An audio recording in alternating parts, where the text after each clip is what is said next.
Why do a canary bird, a dung beetle, an elephant, the Australian Ayers Rock deal with the software engineering? Take 10 minutes and watch the video.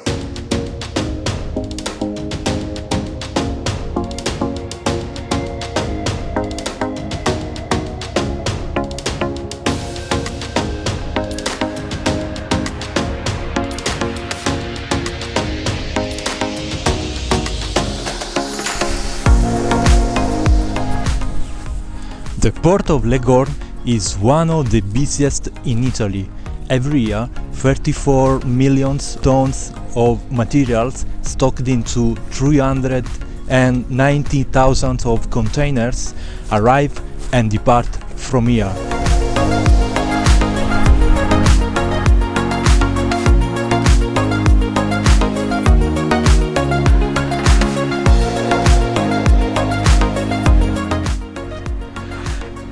Have you ever asked a developer what those containers contain? Would the answer be raw materials, iron, steel or high-tech products? A developer would answer applications and their stack. Java virtual machines, application servers, reverse proxies and database management systems. Since 2013, when Docker came out, we don't look at containers at the same way. Nowadays, every presentation about containerization of applications starts with a picture like this, doesn't it? Nature inspires the software architecture more than we can imagine. At this video, we're gonna have an overview of some concepts around software engineering, software architecture, driven by popular pictures. How many of you have had the chance to start a project from scratch? It's more frequent in startup companies. To build a new system from scratch, it's like to build something in a green, uncultivated field. You can choose the programming language, the framework, the architectural patterns. You can design the data model, the integrations. You stay at the state of art, and that ensures to be future-proof. Greenfields are definitely attractive and feel like if you can work on it, but pay attention.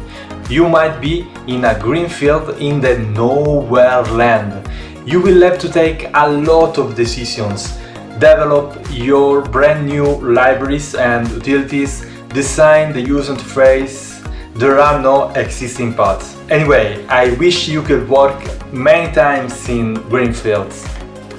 In medium-large companies, it's more frequent to modernize an existing system, that we can call it a legacy system. You develop something on a already cultivated field.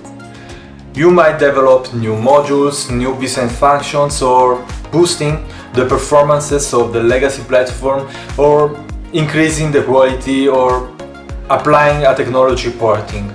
Dealing with brownfield is challenging. Portions of the legacy code are often poor documented, untested, contain tons of smells. Every day you face limitations and constraints.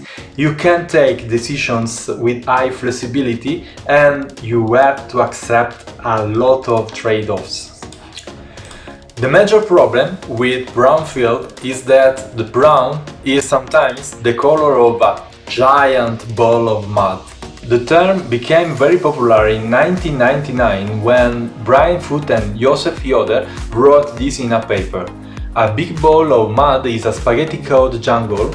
This system shows signs of unregulated growth and repeated and expedient repair. The overall structure of the system may never been well defined, and there is an inertia of the day-to-day of patching the holes. Big balls of mud are extremely common in our industry, and they are due to factors like financial and time pressure, unqualified or inexperienced developers, changing requirements, or changing developers.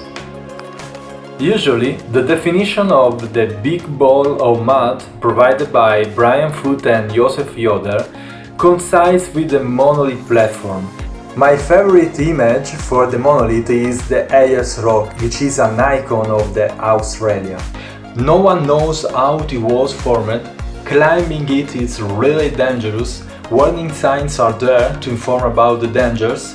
It's 300 meters high, but the visible part is only a small portion of what is underground.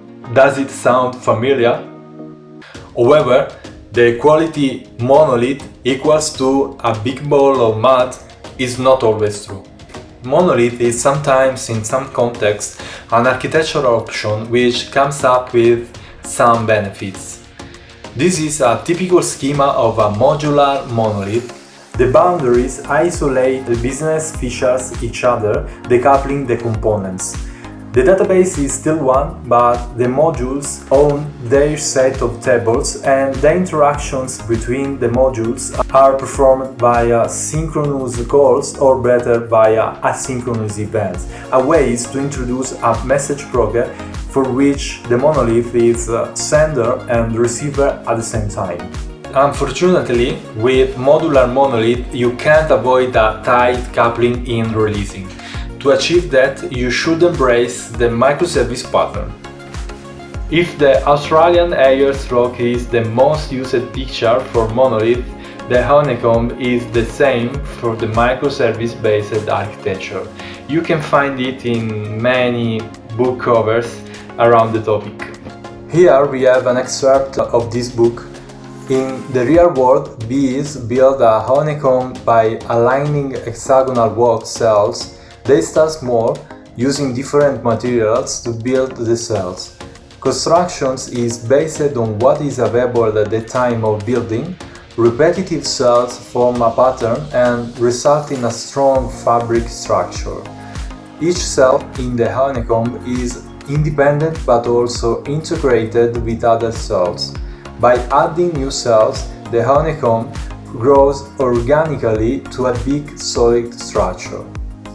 And indeed, nowadays it's very common to draw hexagons to depict microservices in a diagram. Microservice architecture is to monolith like Agile is to waterfall. Behind most of the legacy monoliths, there are many years of waterfall model development. In the waterfall model, we have a sequence of phases which are feasibility study, requirement gathering and analysis, design, coding, integration testing, and the last one. Always. It is also called waterfall because once you get down, the only thing you can do is paddling. In 2001, these developers met here to write down 12 principles regarding a better way to develop and deliver software. The manifesto of the Agile was born there. In 2016, this picture became very popular because it summarized very well the sense of Agile. Short cycles of analysis, development and test, in short, incremental development. Folks, be careful with this image because they can think you want to sell them a bike at the same price of a supercar, or you are not accurate to provide delivery dates or budget forecast. And this because this image is the most misleading one around the essential of Agile. And this because the actual meaning is not the supercar, but the actual meaning is that the customer wants to move from a point A to a point B. And you are going to deliver faster value at each iteration, which makes the customer more satisfied and allow him to test and collect feedback fastly. One of the 17 developers of the Agile Manifesto, Alistair Cockburn, coined the term elephant carpaccio. The elephant is the metaphor of a big feature that cannot be done in a short iteration of 2 weeks, 3 weeks. The carpaccio is the art to break a big epic in small stories. He says, slice the elephant vertically instead of horizontally and create stories which embrace all the stack from the UI to the database. And don't create story only for the UI part or only for the database part. So you can bring new value to the customer iteration by iteration. And, super important, adhere to the philosophy release early, release often. This motto is achieved through the CI/CD, continuous integration, continuous delivery, and the automation of all phases which drive to the build, test and deliver software, that is, the pipeline. In containerized environments, the pipelines are responsible to create the containers also. In other terms, to package the bundles which contain the deliverable of an application with all dependencies, libraries, files and the operating system too, in a more portable and more efficient way than the virtual machines. Even the delivery becomes a more efficient process, fulfilling what we call zero downtime or no downtime, which means roll out new versions of an application with no outages and ensuring the 100% uptime. The Canary deployment is a kind of zero downtime deployment type. Who invented it? Amazon, Google, Netflix? Much earlier. Here's a curiosity. The coal miners in UK carried Canaries to find gas leaks. These little birds are more susceptible than humans to the odorless gases, and when they felt wrong, it was time to get out of the mine. In Canary deployment, a new version of a software is rolled out in a portion of the infrastructure, and it serves a small subset of users which are Canaries. They are implicitly testers of a new UX or new features. After a monitoring period, the deployment process goes on until the 100% of users are covered by the new version. Canary is a variant of the blue-green deployment. In the blue-green deployment, the current version of the application runs in an infrastructure that we can call it blue. The new version is rolled out in another replica of the infrastructure, which we can call it green, that's not served by the load balancer. When the deployment is done, the switch off can happen and all users, all traffic are hijacked to the new infrastructure, the green infrastructure. The blue-green deployment is simpler than the Canary because we don't have at the same time users which use the old and the new version, but it requires to double the infrastructure to prepare the green zone with the same resources of the blue one. Elephants and canaries are not the only metaphors borrowed from the animal universe. Maybe you already know this story I'm gonna tell you. In 1946 at the Harvard University, an error was traced and later the researchers found out that it was due to a moth trapped in a relay. So the turn back was coined. And finally, another curiosity, the last animal analogy I've met is hippos. It's a word pun and actually it stands for I paid people opinion. Hippos are in any company and they have a relevant experience, job title and salary, and they are in a position to influence the decisions to take. I wish you could be an hippo in future, but keep in mind that a past success is not always an indication for future success. Well folks, that was the last picture of this overview. If you have in mind some images not covered by this video, please write down them in the comments and why not, I might make a second video like this. And remember, when your sons will ask you what are the clouds made of, don't hesitate to answer, the clouds are made of Linux servers. See you and have your beats well set.